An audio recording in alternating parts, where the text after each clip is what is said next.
Hey everyone, Brayden here, coming to you with a breaking Disney news update on Tiana's Bayou adventure. Today is the day before Ash Wednesday, Fat Tuesday, which is a day celebrated all over the world, but in particular over in Louisiana, in New Orleans, which is the setting for the update to Splash Mountain, coming to both coasts, of course, over in Florida with Walt Disney World and over in California with Disneyland. So coinciding with this day, Disney has released a batch of new details on the overhaul to Splash Mountain, taking place right now, where the Song of the South-based ride is being rethemed to the 2009 Disney animated film, Princess and the Frog. In recent months, we've seen the exterior of this attraction at Walt Disney World go full rainforest cafe mode, as I like to say, with tons and tons of artificial plants and flowers being added to the exterior in an attempt to update the Georgia red clay inspired Splash Mountain exterior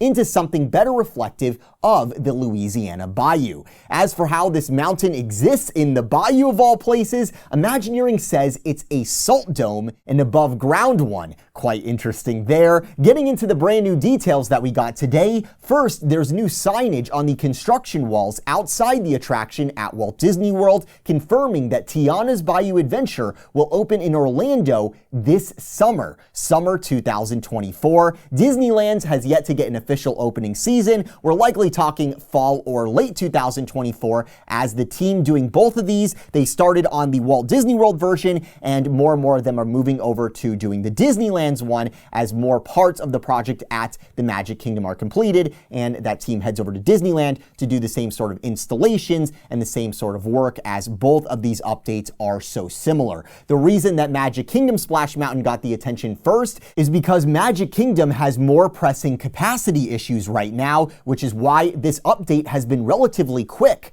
Comparing it against other projects that we have seen Disney do at Walt Disney World in recent years, where they really seem to take their time. The thing here is this isn't just a new addition where Disney can take or leave it. This is an existing attraction which has been down for quite a long time. It's a people eater. It's one of the most popular attractions in the world. So it being down here has not been good for the lines and the crowds and all that sort of stuff, the operations of the Magic Kingdom. So Magic Kingdom park operations, they can't afford to have Splash Mountain closed the whole year. And to that end, Tiana's Bayou Adventure will be opening at the Magic Kingdom this summer. If you want speculation on a more specific opening time frame inside of this one that Disney gave us today, I want to make note that Disney is still building animatronics for this. The exterior progress that we're seeing here, it's not necessarily reflective of the interior progress. There's a lot going on inside. Something that people also forget is that once they get construction wrapped up here, you then have to program the ride, which can take a month or more. You have to test the ride, which also takes a while. You have to retrain operations. Now, some of these things, it won't be like a brand new attraction, since this is a pre-existing attraction where the ride system is the same. Some of this will be able to be fast-tracked, but also lately we've seen with these attraction openings, with these new offerings, that Disney's done several months of previews for different ticket types. They sort of do this tiered opening thing now before an official opening. Here though, as I've told you guys, for capacity reasons, with the summer being the most consistently busy season in annual theme park attendance at Walt Disney World, Disney is going to be pressed to get this thing open as soon as possible. So the prospect of it opening early in the summer, like Memorial Day or something like that, personally, I think that is less likely than a more mid to late summer opening. So err on the side of caution and do not expect this ride to be open if you're planning to go to Walt Disney World in May or June. Set your expectations right. If Disney surprises us, awesome, but right now I'm expecting openings closer to August for both Tiana's Bayou Adventure as well as the Country Bear Musical Jamboree, which remember is closed right now. The show is amidst getting animatronic upgrades and new songs and will be reopening this summer. Speaking of animatronics, the most exciting in this brand new batch of details we got on Tiana's Bayou Adventure today from Disney, we have a first look at one of the completed Tiana animatronics you will see during the Flume ride. This advanced Tiana animatronic, you'll notice, has a face, which may not seem like that big of a deal, but if you know the animatronics that we've gotten recently at Walt Disney World over the past, decade or so, it stands in stark contrast. A lot of the animatronics that we've gotten in modern times at Walt Disney World utilize those flat projection faces, like we saw with Frozen Ever After and in New Fantasyland. And now it seems like the trend is going back towards having dimensional faces on the animatronics, which is really, really good. It looks a lot better. We're seeing a lot of this with the additions that Disney's making at the international parks, and now we are seeing that come to Splash Mountain here, or rather Tiana's Bayou Adventure. If you're wondering what that outfit is that she's wearing here, it's her adventure outfit, Disney says, which they've also made into a costume for the meet and greet character that will be in the area. This animatronic we've gotten new views of today is one we've seen previously in this piece of concept art, which gives you an idea of her placement and her surroundings once this animatronic is installed inside the attraction. As far as the other animatronics are concerned, previously we got an early look at Louie, and today Disney said among the dozens of animatronics will be Princess Tiana, Louie, and Mama Odie, as well as Eudora, Charlotte, Prince Ralphie, Prince Naveen, and others. Disney elaborated on the critters that we'll see throughout the attraction. We've been hearing a lot about lately, these original characters that are going to be all over the attraction. Quote, Tiana's new friends include an otter, a rabbit, a raccoon, a beaver, a turtle, and more. Their spirited stylings will turn the bayou into a party. Along with the opening timeframe announcement for Walt Disney World, Disney released a short-form video of a jazz band playing by the Liberty Bell and the construction walls of Tiana's Bayou Adventure at Walt Disney World, very reminiscent of live entertainment, which can be found at Disneyland's New Orleans Square. It's right here on the Mickey Views YouTube channel that last year we broke the rumor of Disney's larger plans to do away with Frontierland at the Magic Kingdom. At one point, we believe their plans involved retheming all of Frontierland and basically tying in part of it into the existing Liberty Square and then tying in the rest of it into a new New Orleans Square style area, and then Big Thunder would become part of a new Southwestern themed land expansion out the back of Frontierland involving additions with Coco and Encanto. Now Coco and Encanto, their attractions have moved over to the Animal Kingdom, at least as far as all this blue sky, pie in the sky, all these plans Disney's always talking about. None of this is concrete, of course. And late last year, we brought you guys up to speed on the plans and how they've all changed here, and how now we believe that Frontierland will be sticking around, mostly thanks to the lack of agreement between Imagineering, which of course is the park's creative arm, as well as operations, the ones actually running the parks, with Walt Disney World President Jeff Volley and Parks Chairman Josh D'Amaro. There's been all this disagreement between these folks over the direction that they want to go here insofar as expanding capacity here at the Magic Kingdom. At this hour, I do believe there is still a New Orleans area planned alongside Tiana, which will incorporate the retheming of the neighboring Pecos Bill's Cafe restaurant into a Tiana themed restaurant, as well as an update to the facade to make it more French, and also updating the small Golden Oak Outpost food stand, which you have across the street in that corner there. However, I find it very strange that today we got no announcement of a Pecos Bill's retheme, and it is entirely possible the level of disagreement between creative and operations at Walt Disney World has pushed work on that project back. Notice that all of these news items that we get lately, even what Disney announced today, it's all just elaborating on, giving us more details on projects that were approved 4 years ago. In more recent times, we've been hearing of so much internal strife between creative and operations, creative and the executives. Why Disney's park operations people have any say in Imagineering's creative projects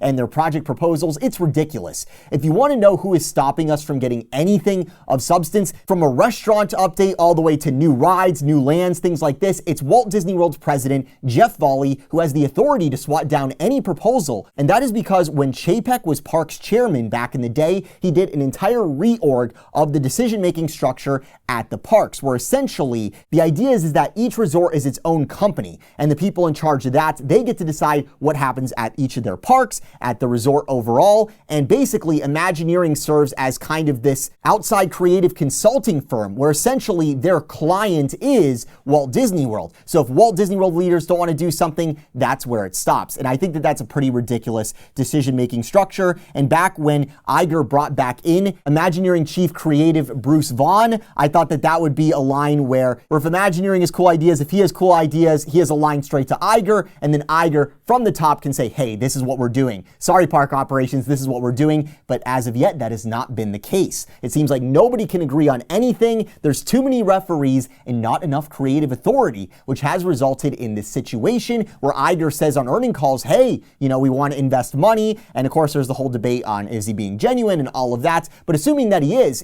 at the same time, there is absolutely nothing concrete, nothing that's been fully budgeted out or anything like this reaching his desk for approval. It's all falling apart further down as there's so much strife at the resort level between the creative and the operations, at least insofar as Walt Disney World is concerned. That's the way it's been the past few years. Mind you, Pecos Bills, it was supposed to begin its reimagining right around now, 6 months prior to the opening of Tiana's Bayou Adventure. So we'll keep our ear to the ground on when and if this little New Orleans corner of the Magic Kingdom will come to fruition. As of this hour, I still do believe, based on what our sources are telling me, that it will, but even they seem kind of a little bit concerned with all the back and forth and just the continued disagreement inside the company. The level of back and forth and internal fighting, this bureaucracy, it has made for a situation where I really don't know anything more than you guys do in terms of if any of these rumors are actually going to come to fruition and become announced projects or not. However, thanks to our sources, I do have some idea of what those projects are, which are being fought over, which is what I will continue to bring details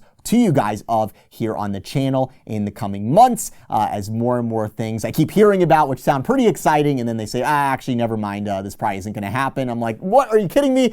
So it's quite a mess from Disney. Hopefully we get some more official announcements instead of ideas in the near future. Also in the news relating to this possible New Orleans area, ahead of Tiana's Bayou Adventure, which Disney says they will be pumping full of beignet smells, this month Disney is testing the sale of beignets at, what do you know, the same food stand that'll be part of the rumored New Orleans area that we have been telling you about the past year. That being the Golden Oak Outpost right outside of Pecos Bills, right by Tiana's Bayou Adventure. However, the reception of these beignets that are being sold this month, it hasn't been spectacular so far, with some food reviewers pointing out that they are not using the deep frying method. They're not the deep fried beignets that have become so popular out at Disneyland, and of course also at the Scat Cat inside Port Orleans French Quarter at Walt Disney World, a place I highly recommend you check out because they do the beignets over there and they are awesome. The ones they're serving in the Magic Kingdom this month, they're more croissant-y, I guess you could say, in nature. Some guests have liked these, but are these really Tiana's world-famous beignets? That's what Disney's billing them as on the menu, which seems a little bit outrageous. It'll be interesting to see what the results are from this test selling beignets in the Magic Kingdom.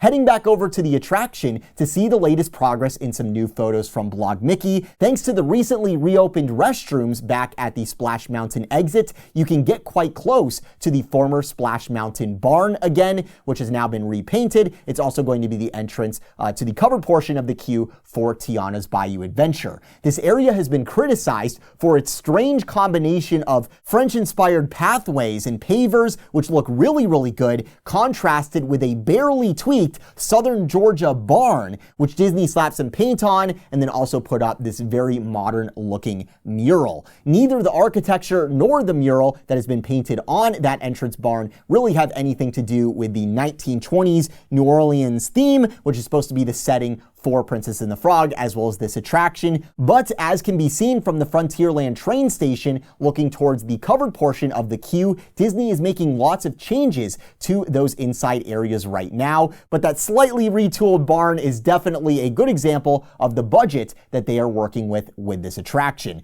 Much of the interior of Splash Mountain throughout the ride is remaining as is. Many parts of it, like things like trees, like the hills, a lot of the parts that you had in the Splash Mountain sets, you are going to notice those are still around in the interior. Now there's just going to be, more plants on them. Some of them have been projection mapped. There's going to be projection on top of them. And then of course, you're also going to have these new animatronics, the first completed of which Disney gave us a look at today. So that's something to keep in mind with this attraction. I really wish in this whole area where you enter the ride, Disney would adopt a more authentic architecture style along the lines of what Californians get to enjoy with Walt Disney's New Orleans Square. But that's modern Disney for you. area. On the other hand, what budget Imagineering did get here does seem to be going towards some very fluid, very lifelike, very cool looking animatronics with faces, which is great to see. Let me know your thoughts on the latest here at Tiana's Bayou Adventure, which we now know will be opening summer 2024 at Walt Disney World and sometime later in 2024 over at Disneyland Resort. Be sure to subscribe with those notifications on so you don't miss out on further details relating to the updates to Frontierland, which Disney has in the works right now, as well as more details on Tiana's Bayou Adventure. Thank you all so much for watching. From the Mickey V's Magic Studio, this is Brayden. Have a magical day.